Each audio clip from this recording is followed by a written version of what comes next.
CPAC 2023, the hub for young, vibrant Australian conservatism. Very vibrant, very rock, as you'll see this year. I've been through all interminable 11 hours of these speeches. That's right, 11 hours, 2 days worth of speeches, and I'm presenting you the best of them. No, not the best, just certain bits, just whatever the fuck I wanted. Starting with this guy, this vibrant young conservative, Alan Jones. I know you think I'm elegantly dressed, but I'm not really properly dressed until I put my headgear on.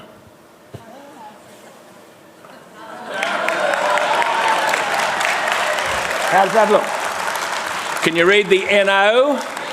Bit of conservative humour there. Hope you're not triggered by conservative humour. You're going to get a lot of that today. Let me just say I'm delighted to see you all here at the Conservative, I'm just reading this thing because I'm thinking, Political Action Conference. You see, I'm going to play that again for you. Conservative, I'm just reading this thing because I'm thinking, Political Action Conference. You realise what just happened, eh? This senile old cunt. He forgot what the name of the conference was. And mind you, he's the guy that runs ADHTV. You understand that, right? So he put on all the lights and the show and all that kind of thing, yeah? It got uploaded via his channel. He forgot about it because he lost his mind. And I think that really sets the scene of the whole, young and vibrant conservatism is the new punk vibe here at CPAC 2023. Does this light here work? Here. Have a look what's happening to us. Welcome to country, compensations, treaties. The world's being reset before our very eyes, and there's no one prepared, it seems, to defend our values and our traditions. Oh, fuck up, Grandad. So when we come to this business, welcome to country, which means we're being welcomed to our own country, which I object to. I'm as Indigenous as anybody. Check the dictionary and find out what Indigenous means.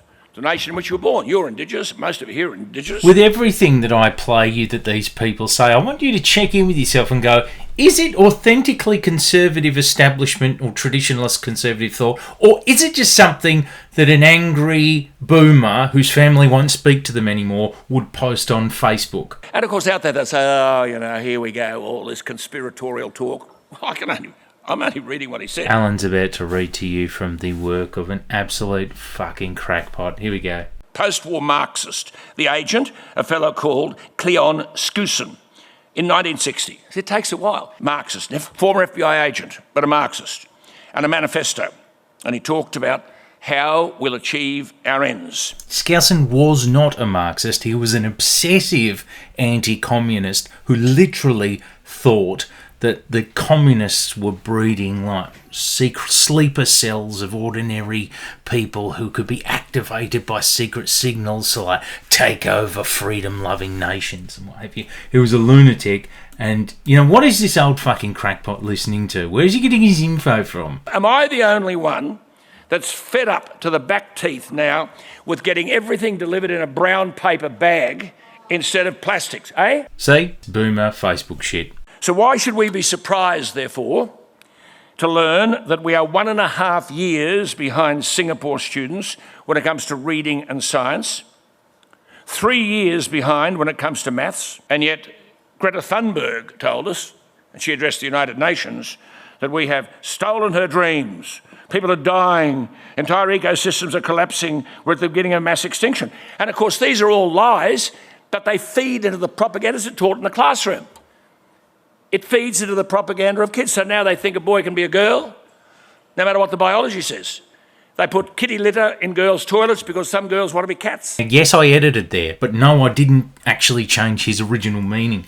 What he said there was essentially learning standards are declining in Australia, but then again you got Greta Thunberg talking about climate change and kids are hearing that, so now you've got trans kids, because of course trans kids only appeared now that we're all woke, and something kitty litter, which, by the way, completely made up thing that American far-right fuckwits fell for. This boomer's very, very cooked. I mentioned last year a Year 8 class in one high school where students were made to fill out a questionnaire asking when and how did they first decide they were heterosexual. 13. Noted child advocate Alan Jones here, everyone. Doesn't like the idea of asking them about their sexuality in the form of a school questionnaire. Would prefer to do so in the form of a love letter, I assume. Anyway, let's move on to the next young, vibrant, countercultural new punk speaker. You know what us kids love in the counterculture punk youth? We love cartoons, man. So forget CPAC, it's time for my own political conference. Get ready for Albanese CPAC. Haha, that's right, and unlike The Voice, I'm happy to share all the details. We've got some incredible guest speakers. Greta Thunberg. We are all going today! Can't handle what's cooking up in the kitchen of youthful and vibrant conservative humour? Then get out of Annabelle Crabb's kitchen cabinet, lefty! 'Cause we're young conservatives over here, and we're listening to youth leaders like Pauline Hanson. Yeah! Conservatives, what? Pauline Hanson, yeah! One nation, what? We like cartoons. We're rock and roll, yeah! Well, you won't be getting a welcome to country out of me. So anyway, don't expect it, but More conservative humour alert. Can you handle the heat? Have a guess how many times these fucking cunts tell that joke today. Our greatest problem is that the left do an exceptional job at engaging with young voters. They do it through their members who are teachers, lecturers, trade reps, nurses and other union-led industries. Those most famous pillars of youthful culture. Nurses, teachers and unions. She's so in touch with the youth of tomorrow. I can't believe how youthful she is since she's got her own conservative humour cartoon. And then they corner groups like the alphabet people, the trans movement, environmental groups and Aboriginal bodies, and then condition them to socialist ideas. So that was the theme of Pauline's speech, was like how conservatives can get young people back, because they all reckon she's like some youth whisperer because she has a cartoon. It's good to know now that the only reason the alphabet people and the Aboriginals won't come over to Pauline's side is because someone else is conditioning to socialism. I bet otherwise they'd feel so welcome coming over to her team. We do all have a role to do in speaking out about conservative values with our young voters. They're our grandkids, our nieces, our nephews, and our sons and daughters. Keep an eye on them, especially if they go to the universities, because there's my main concern. Yeah, all my enemies happen to be people who've had a tertiary education. Vote no. Who's going to vote no? Anyway, let's listen to this pandering cockhead for a moment, Warren Mundine. We are all God's creatures. We are all equal in God's face. Let's just play it again because it was truly fucking delightful, and I replayed it for myself heaps. So we are all God's creatures. We are all equal in God's face.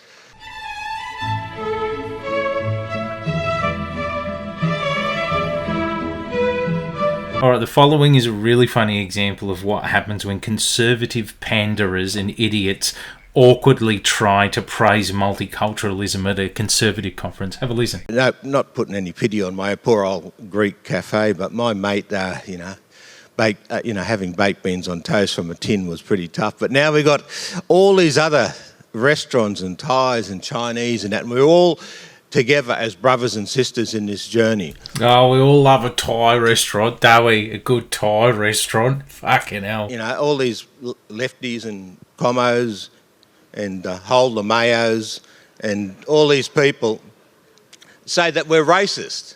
Are you racist? They say that Australia's racist. This is their Wiggles concert element. Are you racist? No! Mundine was one of the integral speakers of the conference, one of the key CPAC 2023 organisers. Obviously, like a lot of the speakers here, a lot topically to say on the voice referendum. But mostly he's just a fucking panderer, you know? We're starting things off the right way here at CPAC. You know him as the 28th Prime Minister of Australia. Ladies and gentlemen, for your keynote address, give a warm welcome to Tony Abbott. Rock and roll, oh yeah, conservative, ex-Prime Minister, Liberal Party, yeah, rock and roll, youthful and vibrant, yeah. Well, it's wonderful to be here.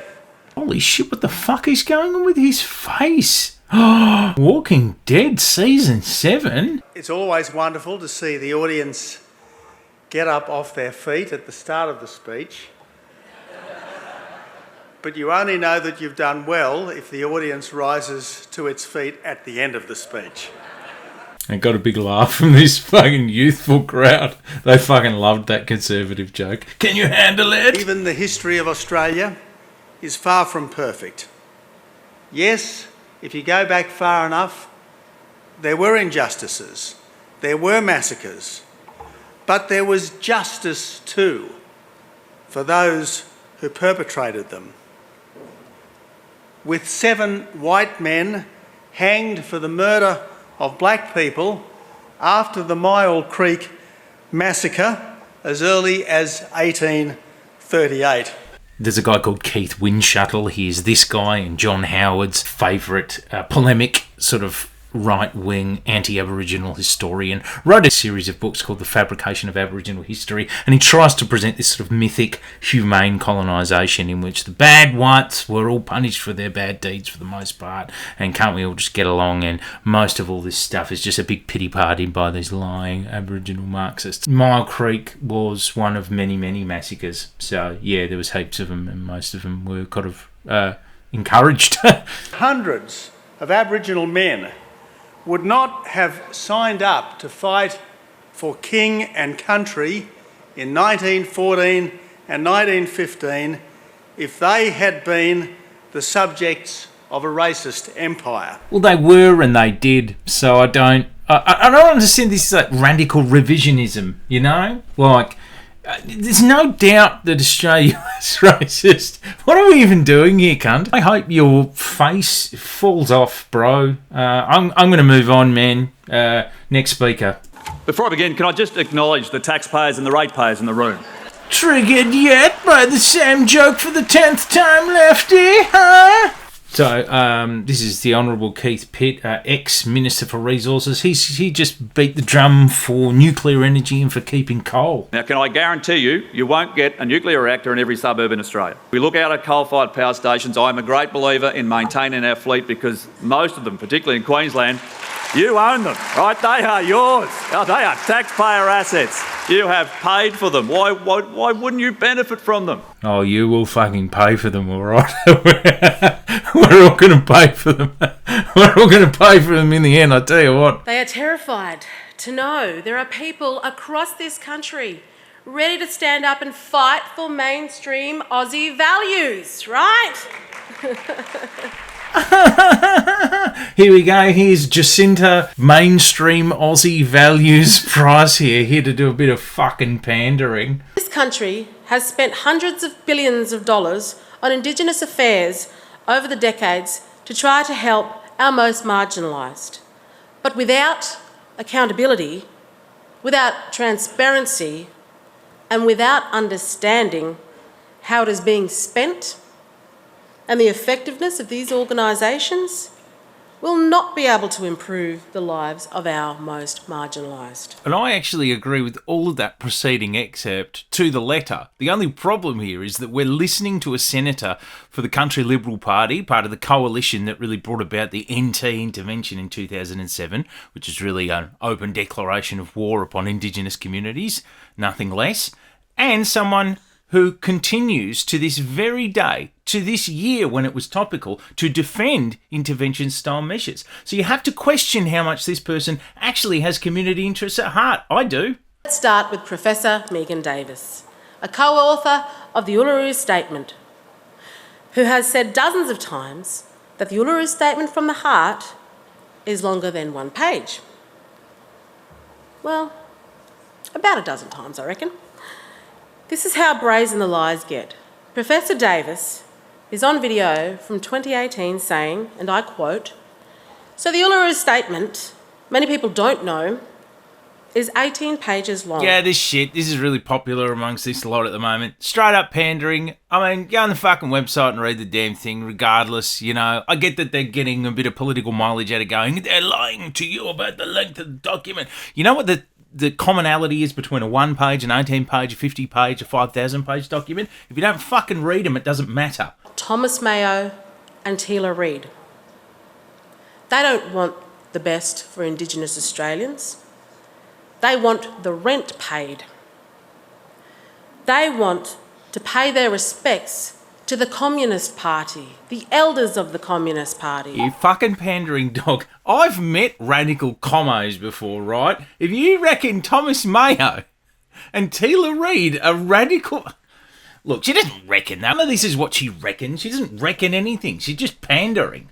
I've succumbed to whatever's been flying around the country. I've caught it while I've been flying around the country also. Yeah, you've caught an acute case of pandering, mate. I have a mate who actually crashed CPAC back in 2020. These are some of the just offhand clips. It was a project they never ended up putting together.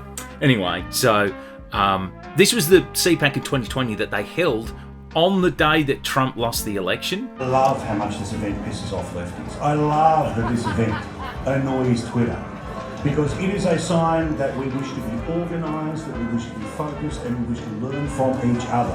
So my mate's observation was that the whole day they didn't have a normal convo with anyone. 99% of the people are just like weird, misfit, loner blokes. The 1% who, knew that this was all weird were the people running the events and doing the speeches, who were really like kind of standoffish with the rest of the crowd, the weirdos. People like Uncle Sam here. 3, 2, 1.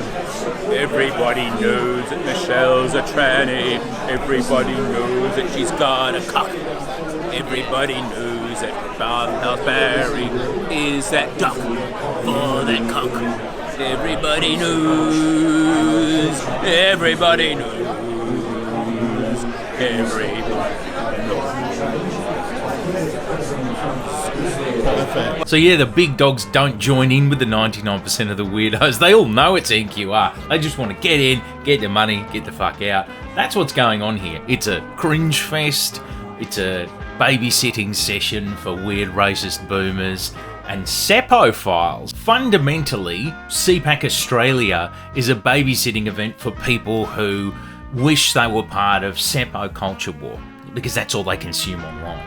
So, in an event to allay some of this rampant Seppophilia, I am putting a Seppo cap in on the amount of Seppos that I allow into this. There are many Seppos who are platformed at this event. I'm only going to allow 3, and we'll get to them later. It's quite providential, actually, that I'm speaking on a Sunday morning, because usually on a Sunday morning I'm in church. So I thought this would be my good opportunity to preach. So welcome to the CPAC church service. I often wonder if these weird, smiley Christian people think that they're actually coming across as charming with people, or if they realise just how odd they come across. This is someone from the Australian Christian lobby. She's here to talk about how everything a bit gay is child abuse, but they should be allowed to help people pray the gay away. If people want prayer, if they want counsel to deal with a specific sexual orientation or sexual attraction that they have, then we should be free to offer it to them. The biggest battle that these people have is that they want to be more accepted in mainstream society. The hardest part of that battle is that they're also fucking weird. Okay, this cunt's from Advance Australia. Good morning, everyone, and thanks for being here. Many of you will have heard of Advance. We are a campaign organisation. Okay, that's enough of you, mate. He was boring. Rock out! Yeah! Beautiful, really. Even these old cunts should get to feel like a rock star for one day in their lives, right? To give my voice, it's an octave lower than it would normally be. Yeah, so this Corona guy is Dr. Gary Johns. He's one of the people who made it into the press for the things he said in his speech. Let's take a listen. Just a bit of flu or something. Up until 30 years or so ago, it was not impolite to say integration was the purpose of Aboriginal affairs.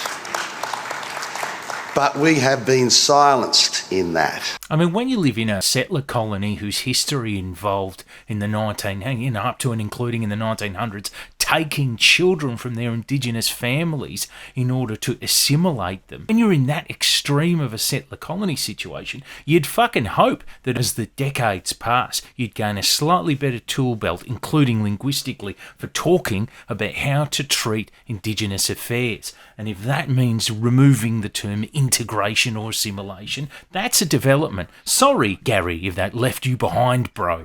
And what does integration look like? It looks like Noel Pearson or Marcia Langton. As Dave Price, Jacinta's dad, has said to me often enough, if you want a voice, learn English. That's your voice. Okay, this was reported as a highly racist thing to say. I think taken in context, it was really just like deeply patronising shit. And of course it invoked Noel Pearson and Marcia Langton, you know, famous proponents of the voice as being, you know, the educated city blacks thing. People like this love talking about it. What else do people like this love doing? These assimilationist racists. They love talking about how bad it is out in the country where the real blacks are. So my mate in Warburton texted me this very recently.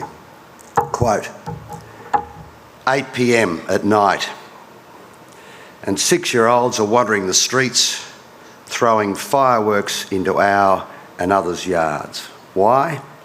Because the 6-year-olds today told us to get effed because we were effing white trash C's. 6-year-olds. What hope is there for them? If you don't know by now, to take it with a pinch of salt when these old racists start talking about what their mates told them about just how bad it is out there in the country, out there in Alice Springs, out there in Warburton. Listen, last time we had a national authority on just how bad it is, it was a woman pretending to be a nurse working with them. You remember Rachel Hale? Turned out she wasn't. She was a cosmetic nurse, and she was one who ended up pleading guilty to fraud for something else later on. That's how truthful I'm used to these people being. So if I may be so bold, perhaps you and your mate are white trash cunts. It's very difficult to get some people to work in the store or indeed anything else. They're but symptoms, I believe, of a broader global malaise called stakeholder capitalism. Righto, this is Senator Bridget McKenzie, Leader of the Nationals in the Senate. Stakeholder capitalism was devised by the founder and executive chairman of the World Economic Forum, Klaus Schwab. Yeah, you've heard about this guy before. That's it. Give it up for old Klaus. Where you shouldn't just be worried about running a business, making sure your staff and your community and your customers and your own family are cared for. But we've got to act like trustees for the world. That's the role of business these days.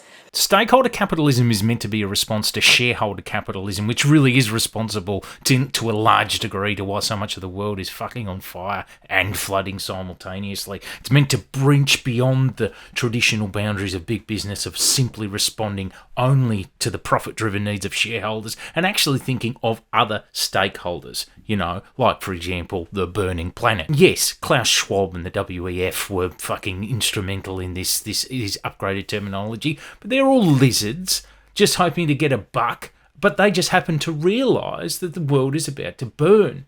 See, all these fucking dinosaurs here at CPAC, their big priority now, their big conflict is they've also got to pander to their withering boomer voter base. Trust me, in every way that really matters, these guys pray at the altar of Klaus Schwab and the World Economic Forum. They don't hate them. They just want to keep some of their cooked boomers on board for the next election. Ooh, who's this youthful conservative? Who's this young and vibrant punk rocker? Oh, it's youth leader Bronwyn Bishop. The current government it's a socialist government led by a hard left-wing socialist leader. In fact, he used to be called Albo the Trot. In industrial relations, we see all the work that was done through the Howard years and indeed through the Hawke years being turned right back to where it was. We have a more highly casualised workforce than ever before, workers' rights more eroded than ever before, unionism down. The spirit of Howard and work choice is alive and well in everything that happens today. I bet you're absolutely ecstatic over that. You probably come in your fucking pants over starving workers, Bronwyn. I have one grandchild who's 15, and I look at some of the assignments she set at school. in history assignments, and I just cringe. Oh, here we go. Grandma wants to talk wokeness. My dad signed up, and he was in the Air Force. Oh, God. He fought up in the islands. She's talking about the war now. He was up in Balikpapan and Grandma's reminiscing. up in New Guinea as well. Oh, shut up, Grandma, please. He never talked to me much about the war, but he did talk to my brother. Grandma, who subsequently talked to me. Grandma, I'm playing Xbox. And I learned stories. Grandma, I'm online really with my friends. Shut up. Quite correct. All right, lefties, get ready for the conservative comedy main course, if you can handle it. This is a comedian called Rodney Marks, who's another person whose comments hit the media. I'd like to acknowledge the traditional rent seekers, past, present, and emerging. But seriously, I'd like to acknowledge the traditional owners, violent black men. I hope there are some real feminists in the audience who appreciate the part truth of that joke. I don't want to demean or harass anyone. In fact, for me, harass is 2 words. And I don't want to be divisive, or is it pronounced divisive? It's a matter of pronunciation or pronunciation. CPAC Australia took to Twitter to go, come on, it's a joke. They're not really able to articulate what the joke is. Then again, for people like this, their conservative comedy is like their conservative politics. Doesn't actually have to have any meaning, just so long as it makes a hypothetical left-wing person somewhere a bit annoyed. All these racist boomers didn't even laugh for the violent black men bit. They just sort of took it as like a remark. I mean, not that it was funny anyway. This is not comedy. This man is not funny. He's a comic hoaxer, self-described, named Rodney Marks. Here's a tweet I found on his dusty and abandoned Twitter account. I don't really take this as a joke, to be honest. It did make me laugh, but it didn't make me laugh with it. I just sort of thought, well, I actually think this is just a man genuinely saying that he wants more work. And if that's the case, then he's in the right room, because that room is full of people who don't have any real politics and just want more work. Australia is the greatest nation on earth, but our way of life and freedoms are under constant assault by corporate media and political elites. They seek to divide us, to make us feel ashamed of our past. We got to Melbourne Airport at about 2 p.m. yesterday, and we arrived in Sydney at 8 a.m. this morning. So unfortunately, we didn't get a welcome to country when we arrived either, which just didn't make it worthwhile. So very disappointing there. Ding, ding, ding, ding, conservative humour alert. Can you handle it, snowflake? The Yes campaign believes our constitution, and by extension our nation, is racist. They don't want to change our constitution. They want to get rid of it. And how do they do that? Through a treaty. Make no mistake, the purpose of The Voice is to be a counterparty to a treaty. And a treaty would become Australia's second constitution, nullifying our actual constitution. And Australia Day, that would be Treaty Day. Well, that's why you make a good treaty, isn't it? But in any event, we're not actually talking about treaties right now, which is a shame, frankly, because I'd really like to be going to a referendum about a treaty. To me, that would be more useful and substantial than an advisory body. But hey, look, we are where we are. But far be it from me to hope that someone from the Institute of Public Affairs could resist telling porkies about the problems with The Voice. Okay, and next up we have... lower taxes, smaller government, free market cap. Sorry, SEPO alert. Sorry, sir, you're exceeding the SEPO cap for this conference. I cannot include you. How many here have read Ayn Rand, The Fountainhead, Atlas Shrugged, anything? Okay, so about 35%. Well, if you read Atlas Shrugged or one of Ayn Rand's books, you would know that Ayn Rand is not a conservative. He's not actually a good writer either. What a shit institute to run. What an Atlas Shrugged is the biggest piece of shit. There is this fucking multi-page passage towards the end in which one of the characters is basically just used as a mouthpiece for her entire political philosophy. This shit goes for page after page, this screed. Fucking atrocious writing.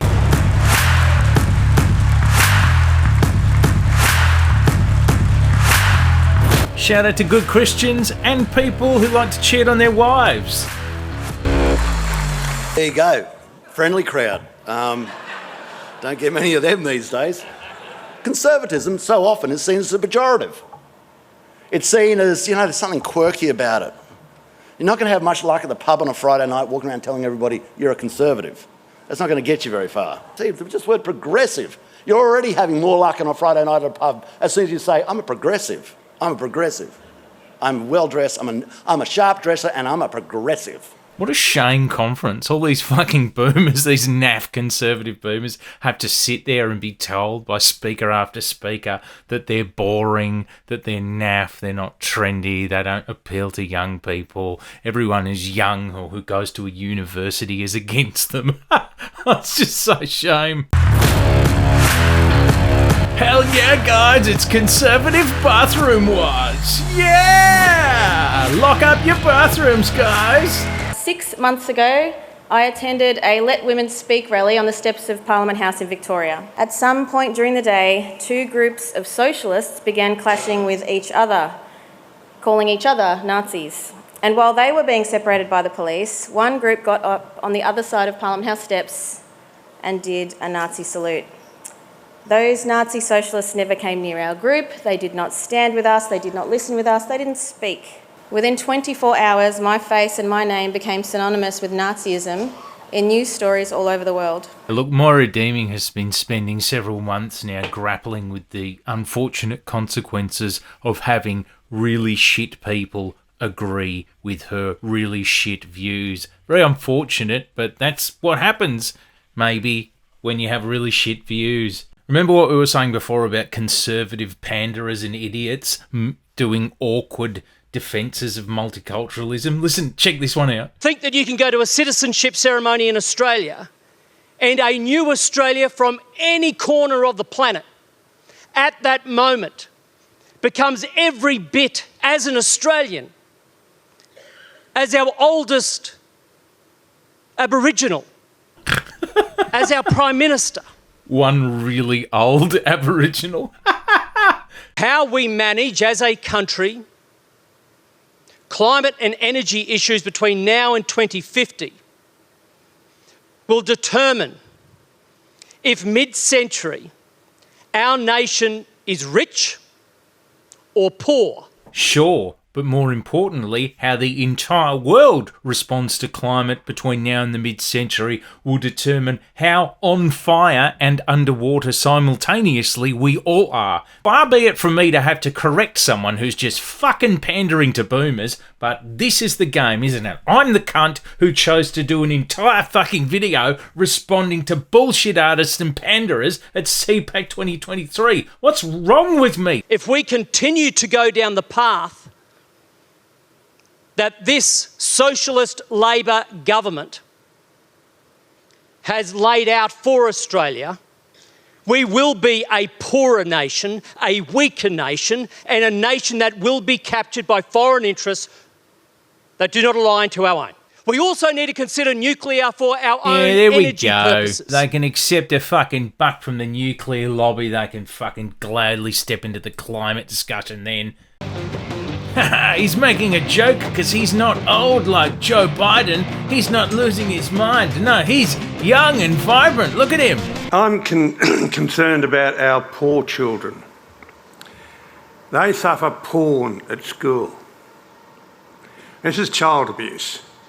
They're getting given nonsense. Absolute nonsense. Oh, shut up, Grandad. I'm going to the skate park, you old cunt. And these kids, when they finish up at school, they can't write, they can't spell, they can't think, they get English all wrong, they put the emphasis on the wrong syllable, they don't know grammar, they ain't know nothing about grammar, and these kids come out as unemployable. They don't go out shooting rabbits. They don't go outdoors. They're frightened of the outdoors. I've had them as students. They're frightened. Really shut up, Grandad, you rank old pedo dog. This is like Alan Jones and his brown paper bag shit. Just boomer shit. Shut up, Grandad. There was a seminar at the University of Melbourne, which we are told is the best university in this country. There's a seminar by a professor of inhuman geography. This is real, from the University of London. And she is going to be talking about geology, gender, climate, and reality. That's the title of her talk. Now, what's the world come to? The world, Grandad, has come to the end of the term of your natural life. Look at you. Shut up, bro. I'm going to go skateboarding now. Hello, CPAC! Seppo alert. Seppo alert.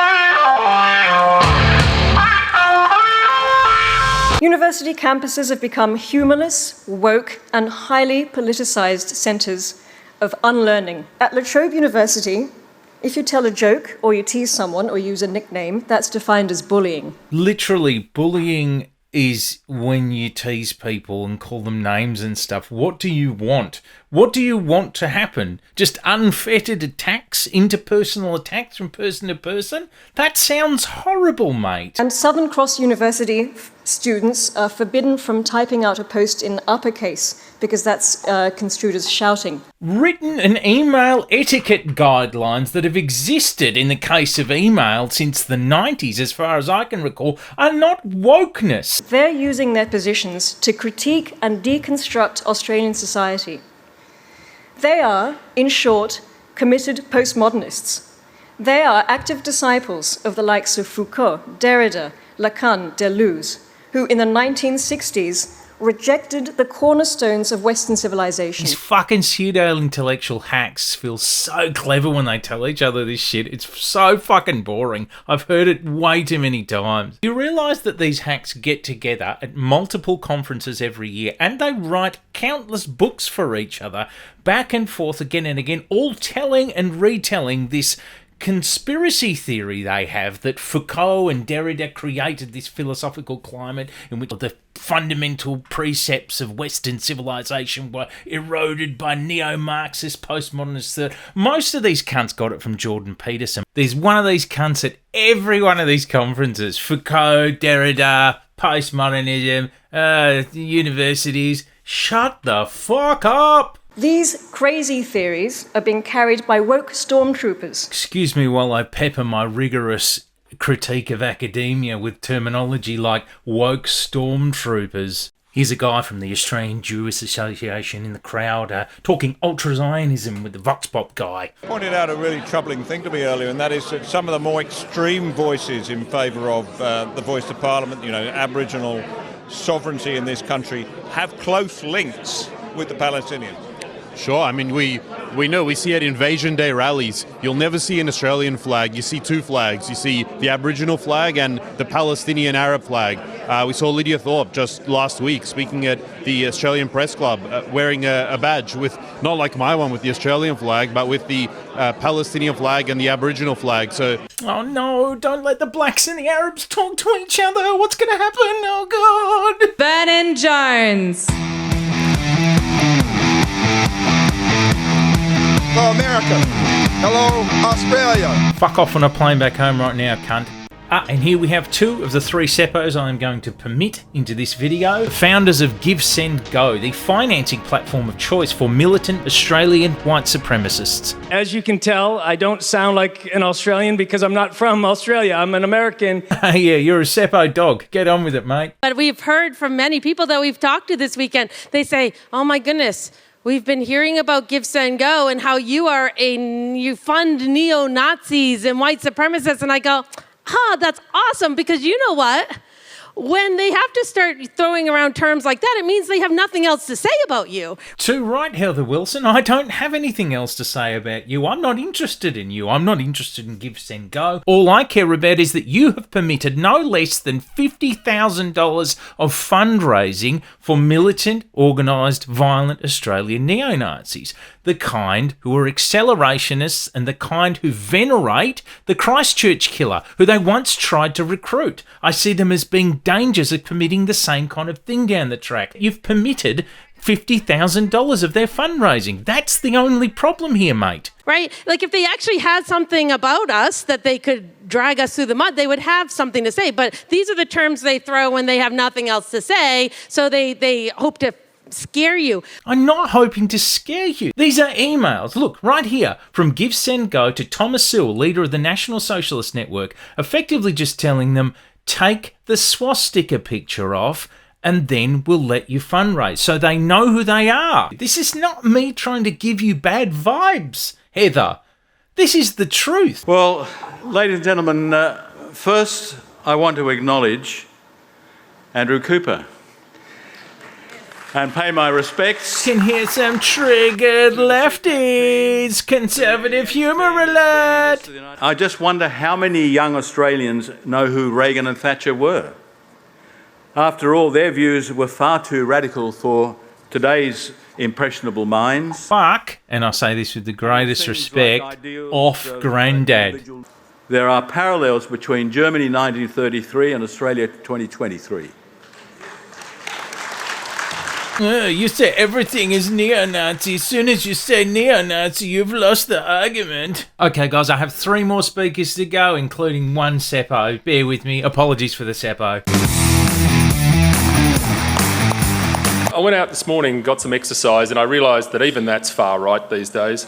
There's CPAC humour time! Can you handle it? Okay, the final permitted Seppo dog in this speech. This Seppo dog, Elijah Schaefer. Yeah, you know, I decided to wear a white suit for this event. I know it's still legal to do anything white these days, right? Oh no, coded white supremacy reference. I mean, this cunt's whole game is saying edgy shit on Twitter and on YouTube for a bit of cash to bring in the bills, you know? I'm in Australia. I love this place. I'm married to a beautiful Australian woman, right? I also just had a brand new Aussie little son. He's very cute, very, very, very precious, and I've come to appreciate this country. Yeah, but you must still remember that you remain a Seppo dog, and you always will, okay? So this cunt has moved to Australia. He's living in Tweed Heads with his dumb misso and his fucking dumb kid, and he's just rotting away into irrelevance. He's following the path set for him by Lauren Southern, as in like ex-famous conservative Seppo flog, comes out to rot and wither and die in Australia. He's already waning into irrelevance because he's at CPAC 2023, which is for losers. But he's also, you know, he's like talking in his videos about some of my mates, like Kaz Ross and alternate media watchers and Cam Wilson. And you're all, no offence to my friends, obviously, but you're already withering and dying once you're doing that. You've come to the arse end of the world, and now you are small potatoes. And I'm going to delight to watch him slowly panic as he wanes into irrelevance and eventually lose custody of his child. That is unfortunately the divine path set out for men like this. It's now extremely difficult and challenging and pressing moment for each and every one of us, because if you love this country, if you stand for free speech, if you don't believe it's wrong to have white skin, if you still think religious liberty matters and damn straight a free speech is still important, you're called names. You're called a Nazi, you're called a racist, you're called a white supremacist. You're called onto Elijah's show. A couple of weeks ago, I had this guy called Joel Davis, who's a member of the Australian neo-Nazi group, the National Socialist Network. He had him on his show. Joel Davis actually defends the right under what he calls Catholic canon law to marry 14-year-old girls. So this guy's hosting organised neo-Nazi pedos on his podcast. Neo-Nazi is not always a weaponized, pejorative way of like taking you down or undermining your politics. Sometimes it's just a description, like with the guy you had on your pod the other week who calls himself a neo-Nazi. But the left doesn't desire to compromise with us. They aren't trying to have an equal parliament. Where they want us eventually is against a wall. No, I'm happy for you to just fade out and tweed, bro. They are disenfranchising us. They are debanking us. I've met people here who've lost their bank accounts. He's talking about neo-Nazis. I think it's about damn time that Australians start remembering their past, start reflecting a little more of what Americans have, a little more patriotism. Cunt, we're not in Seppo land anymore. You're not there anymore. You're here, and here, you're just a Seppo dog. We need to offer a great solution to all of them. A path forward of a nation where you can once again stand up and say, I am proud to be an Australian. You can't say that because you're at Seppo. Am I a broken record here? Because I know what this country stands for. We Oh, cunt, you don't. You're a Seppo dog. stand against the globalization and stripping of our identity. That's what right-wing Seppo dogs say. Bro, that's a Seppo thing. We stand against unfettered immigration. Have you seen the quotas that they're bringing on here, changing and bringing people in faster than they can even integrate or build houses? I know that there's a housing shortage for working class people in Tweed Heads. You've moved in there, cunt. Now we have Seppo dogs taking up valuable working class real estate. Bro, you're the issue. May God bless the United States of America. No, cunt. May God bless the great country of Australia. No, hang on. No, we don't do that either. We don't do either of those things here. Well, very good afternoon to all of you true believers and you know, we may well be conservative, but we're not boring.